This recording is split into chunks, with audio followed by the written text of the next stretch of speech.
आज के इस वीडियो में हम ट्रेडिंग करते वक्त होने वाली 10 सबसे कॉमन मिस्टेक्स के बारे में जानेंगे। Trading mistake number 1, fear of loss.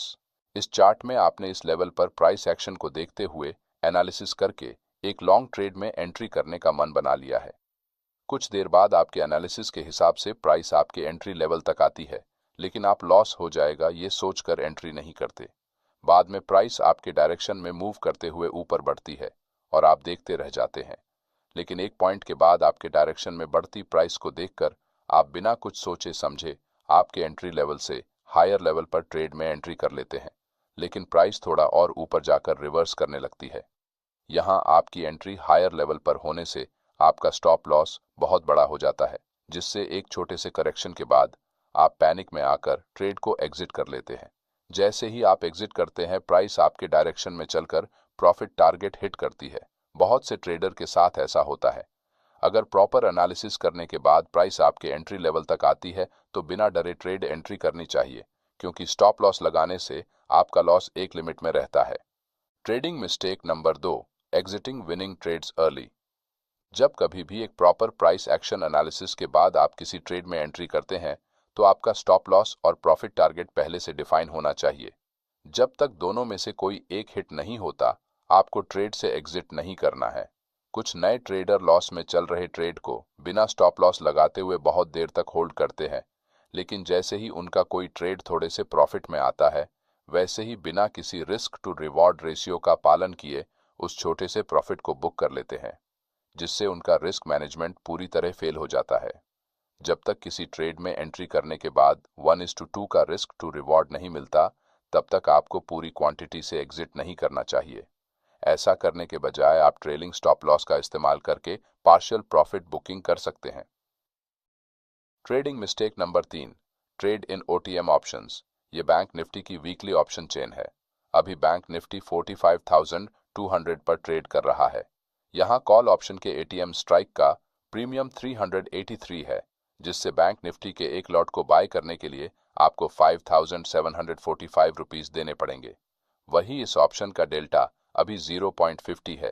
इसका मतलब अगर मार्केट यहां से 400 पॉइंट ऊपर बढ़ता है तो इस कॉल ऑप्शन का प्रीमियम 200 पॉइंट बढ़ेगा। लेकिन अगर आप बैंक निफ्टी के 45,600 के ओटीएम कॉल ऑप्शन को बाय करते हैं तो एक लॉट के लिए आपको सिर्फ 3,090 रुपीज देने पड़ेंगे। लेकिन इस ऑप्शन का डेल्टा 0.34 होने के कारण इस ऑप्शन का प्रीमियम सिर्फ 136 पॉइंट ही बढ़ेगा। और ओटीएम ऑप्शन में थीटा डिके बहुत जल्दी होने से अगर मार्केट आपकी एंट्री के बाद साइडवेज हो जाता है तो आपके ऑप्शन का प्रीमियम ज्यादा तेजी से कम होने से आपको लॉस लेना पड़ेगा। इसीलिए कभी भी ओटीएम ऑप्शन में ट्रेड नहीं करना चाहिए। Trading mistake number 4, improper SL management. यहाँ मार्केट एक बेस बनाता है और कुछ देर बाद प्राइस उसे डाउन साइड की तरफ ब्रेक करके नीचे जाती है। ज्यादातर न्यू ट्रेडर इस ब्रेकडाउन कैंडल के नीचे अपना स्टॉप लॉस लगाकर ट्रेड में एंट्री करते हैं, लेकिन नेक्स्ट कैंडल एक लॉन्ग विक बनाकर उनका स्टॉप लॉस हिट कर देती है।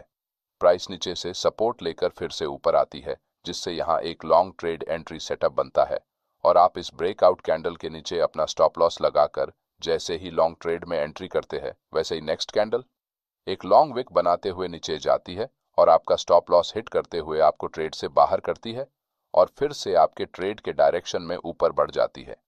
इसीलिए जब भी आप किसी ट्रेड में एंट्री करते हैं तो आपका स्टॉप लॉस एक वैलिड लेवल पर होना चाहिए, जिससे आप स्टॉप लॉस हंटिंग से बचे रहेंगे।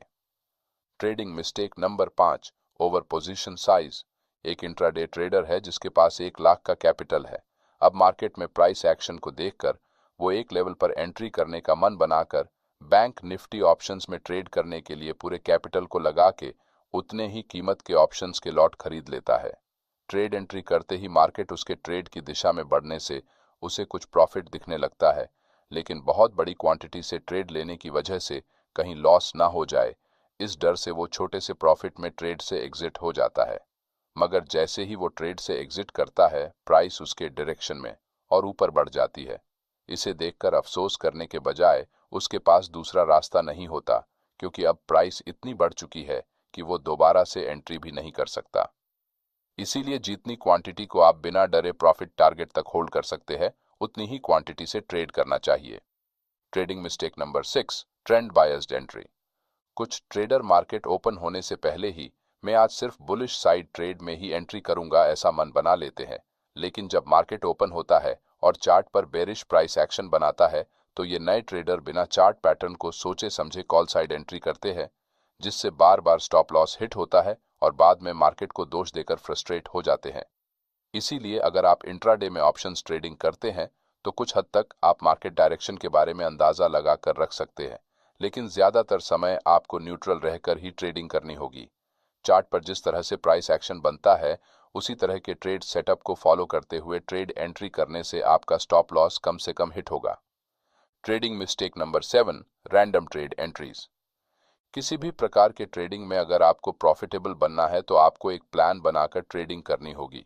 यहाँ इस चार्ट में आप लॉन्ग साइड के ट्रेड का एनालिसिस करते हैं और उसे फॉलो करते हुए ट्रेड एंट्री करते हैं, लेकिन आपका स्टॉप लॉस हिट हो जाता है। आप एक बार फिर से एनालिसिस करके ट्रेड एंट्री करते हैं, लेकिन इस बार भी आपका स्टॉप लॉस हिट होता है, जिससे आपका P&L रेड हो जाता है। 2 बार एनालिसिस करने के बाद ट्रेड एंट्री करने के बावजूद आपका लॉस होने से आप इस लॉस को उसी दिन रिकवर करने के लिए बिना किसी प्रॉपर प्लानिंग के रैंडम ट्रेड एंट्रीज करते हैं और इस लॉस को और बढ़ाते हैं। डे एंड होते होते आपका लॉस इतना बड़ा हो जाता है कि उसका असर आपकी साइकोलॉजी पर पड़ता है। इसीलिए जब कभी भी प्रॉपर एनालिसिस करने के बाद भी अगर लगातार 2 से 3 बार आपका स्टॉप लॉस हिट होता है तो उस दिन आगे ट्रेडिंग ना करें और शाम को आराम से बैठकर आपने आज दिन भर क्या क्या गलतियां की है उनको एनालाइज करके उन्हें दूसरे दिन ना दोहराने की कोशिश करें। Trading mistake number 8, FOMO trading. यहाँ इस चार्ट में प्राइस कंसोलिडेशन करते हुए एक ही रेंज में ट्रेड कर रही है। इस रेंज का जिस भी साइड ब्रेकआउट होगा उस साइड में बहुत बड़ा मूव आने के चांसेस बहुत ज्यादा है। इसी बात को ध्यान में रखकर मार्केट जैसे ही इस जोन को ऊपर की तरफ ब्रेक करने की कोशिश करता है, कुछ नए ट्रेडर ब्रेकआउट कैंडल के रेजिस्टेंस लेवल के ऊपर क्लोज करने का इंतजार करे बगैर कहीं ये मौका उनके हाथ से निकल ना जाए, इस डर से ट्रेड एंट्री करना चालू कर देते हैं। कुछ देर तक कैंडल ऊपर बढ़ती है, लेकिन कैंडल की क्लोजिंग फिर से जोन के अंदर हो जाती है और प्राइस एक बेरिश प्राइस एक्शन बनाते हुए नीचे चली जाती है। इसीलिए जब तक आपको प्रॉपर ट्रेड एंट्री कंफर्मेशन नहीं मिलता तब तक फोमो में आकर ट्रेड एंट्री नहीं करनी चाहिए। Trading mistake number 9, risk management. किसी भी ट्रेड में एंट्री करने से पहले उस ट्रेड में आपका स्टॉप लॉस लेवल क्या है ये जानना बहुत जरूरी है। अगर स्टॉप लॉस के मुकाबले आपका प्रॉफिट टारगेट छोटा है तो ऐसे ट्रेड में अपनी पूरी क्वांटिटी से एंट्री नहीं करनी चाहिए। अगर आप एक ऑप्शन ट्रेडर है तो आपको कम से कम 1:2 रिस्क टू रिवॉर्ड को फॉलो करना बहुत जरूरी होता है, क्योंकि ऑप्शन ट्रेडिंग में विन रेट बहुत ही कम होता है। 1:2 रिस्क टू रिवॉर्ड से ट्रेडिंग करते हुए आपके 10 में से अगर 3 से 4 ट्रेड में भी आपका प्रॉफिट टारगेट हिट हुआ तो आप एक प्रॉफिटेबल ट्रेडर बन सकते हैं। ट्रेड एंट्री करने से पहले इस ट्रेड में आप कितना रिस्क ले सकते हैं इसका विचार जरूर करें। अगर ये ट्रेड एंट्री आपके रिस्क मैनेजमेंट को फॉलो करती है तो ही ट्रेड में एंट्री करें, नहीं तो वेट करना ही समझदारी होती है। Trading mistake number 10, over trading. बहुत से न्यू ट्रेडर मार्केट ओपनिंग के फर्स्ट आवर में हाई वॉलेटिलिटी होने की वजह से प्रॉफिट में होते हैं, जिससे उनका कॉन्फिडेंस लेवल हाई होता है। लेकिन जैसे ही मार्केट अपने सेकंड हाफ में आता है वैसे ही ओवर कॉन्फिडेंस की वजह से प्राइस एक्शन एनालिसिस के बगैर रैंडम ट्रेड लेते हैं और लॉस करवा लेते हैं। इस लॉस को रिकवर करने के चक्कर में चार्ट पर प्रॉपर सेटअप नहीं बनता, फिर भी ट्रेड एंट्री करके उस लॉस को और बड़ा करते हैं। इस लॉस से कुछ ट्रेडर डिप्रेस्ड होकर दूसरे दिन भी सेम गलतियां दोहराते हैं। इसीलिए कभी भी मार्केट को चेस नहीं करना चाहिए। अगर किसी दिन आपको लॉस होता है तो छोटा लॉस लेकर उस दिन ट्रेडिंग बंद कर देना ही प्रॉफिटेबल ट्रेडर बनने की पहली स्टेप होती है। अगर आपको हमारा ये वीडियो अच्छा लगा तो वीडियो को लाइक और चैनल को सब्सक्राइब जरूर करें। धन्यवाद।